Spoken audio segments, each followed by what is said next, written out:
నమస్కారం విద్యార్థులారా, compete minds కి స్వాగతం. ఈ ప్రశ్నకి సమాధానం మీకు తెలిస్తే మీరు కరెంట్ అఫైర్స్ ని బాగానే ఫాలో అవుతున్నట్టు, లేదు అని అంటే మీరు ఎక్కడో వెనకడుగు వేశారని అన్నట్టు.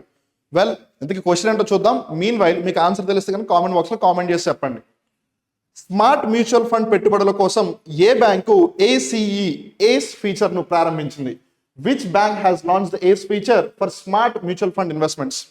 ఇక్కడ మనం జాగ్రత్తగా గమనిస్తే ఆప్షన్స్ లో HDFC bank, housing development finance corporation bank అంటున్నారు.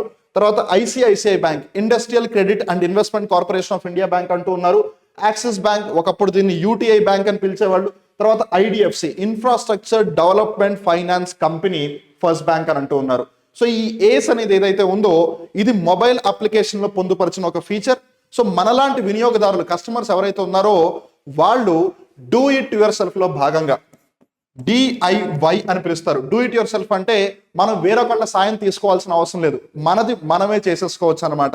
సో అలా సులభతరంగా మ్యూచువల్ ఫండ్స్ లో ఇన్వెస్ట్ చేయడం, వాటి గురించి మరింతగా సమాచారం తెలుసుకోవడం, తద్వారా వినియోగదారులకి అవగాహనను పెంచుతూ మ్యూచువల్ ఫండ్స్ లో ఇన్వెస్ట్ చేసే సదుపాయాలు, సౌకర్యాలు కూడా మరింతగా పొందుపరచడం కోసమే ఈ ఐడిఎఫ్సి ఫస్ట్ బ్యాంక్ ఈ ఏస్ ఫీచర్ని తీసుకొచ్చింది. అందుకని option 4 will be the right answer. Thank you students.